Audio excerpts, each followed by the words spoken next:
Welcome! My name is Brad Decker, and I'll be hosting this virtual presentation for your viewing.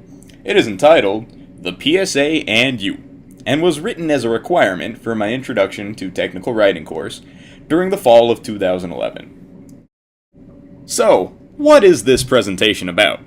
Well, today I'll be covering the steps outlined in the problem-solving approach, or what I'll be referring to, from here on out, as the PSA. We'll be taking a look at a sample assignment that was completed using the PSA during my technical writing course, and I'll provide you with a few of my personal tips and opinions on using the PSA. And of course, as you may have already noticed, I'll be explaining it through memes, so enjoy that. Well, if I'm going to talk about the PSA, then you might as well know what the PSA is. As you can read below, it's a 5-step plan that can be used to navigate all sorts of projects that might otherwise seem difficult or hard to organize. It's something that really ought to come naturally to you, though, and not really feel like a hassle to use. And finally, it's a professional writer's workplace agenda. It encourages one to think critically and produce quality work, but also promotes a certain efficiency to the writer. So, step 1 of your PSA is to plan your attack. This is the easy part. You just have to figure out what it is you need to do and how you'd like to go about doing it. It's pretty straightforward. You simply address the problem and take all of the possible needs that you might come across into account, or find a way that you want to find your solution.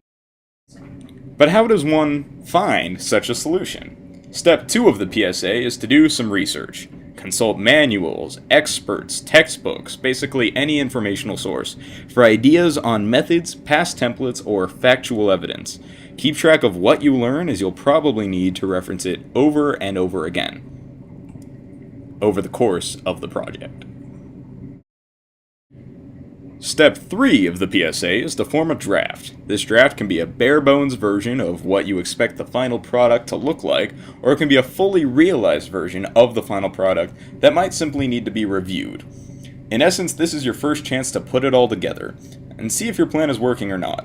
Once the draft is in, any changes that have to be made may take additional time and resources, so the draft has to work in at least some capacity. It doesn't have to be perfect. Alright, so you submit your draft, and now it's up for review.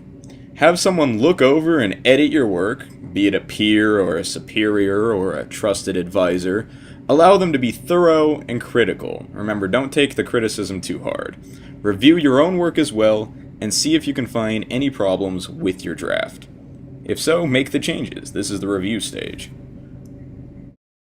And finally, we come to step 5, distribution. Distribution is the final step of the PSA. You're going to finalize your draft and put it in its final stages, be that turning it in before a deadline or printing it for the whole world to see. This is essentially the reward for all that hard work that you've put in. Congratulations on finishing your project and using the PSA effectively.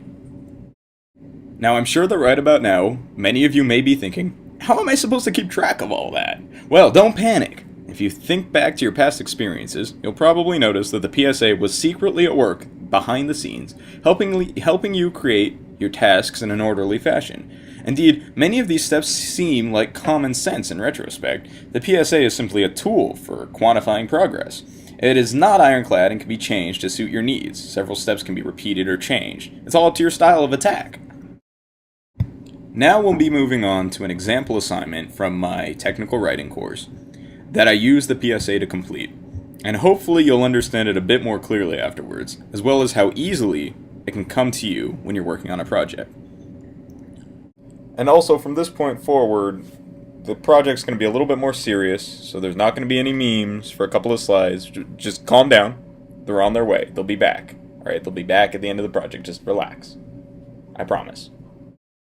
Alright, so my plan for this project was to create a proposal memo that, as per the assignment page online, was realistic as well as properly formatted. I decided that my job as a community assistant on Arizona State University's Tempe campus was a good starting point. Paperwork is a major inconvenience for myself as well as my fellow staff members, so I focused on the reduction of paperwork through condensing it to a single sheet. I decided to draw up my draft in a word processing document to provide the ease of editing, as well as transfer it to a PDF format, which was necessary as per the assignment. My research on this project was already halfway done for me. My life as a community assistant was part of the information I drew upon to write this memo.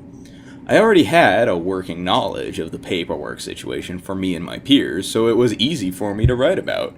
Furthermore, though, I had no idea how a memo ought to be formatted. I'm a college student after all, and have never needed to send a professional memorandum. I used the assigned reading in the textbook as my main tool here, and found the formatting fully presented as a template in the assigned pages.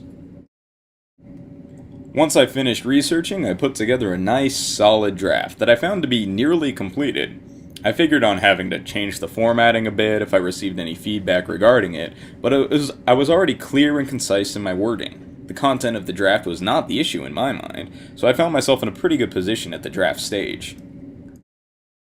Now, I'm really grateful for the review step because my peer editors revealed that I had used some less than assertive language in the memo, and I was able to fix it before going to distribution. I also self-corrected some spelling and grammar mistakes and fixed a few formatting errors that I found after looking in the book again. Overall, it was a short editing process, but it was really helpful in making my final draft.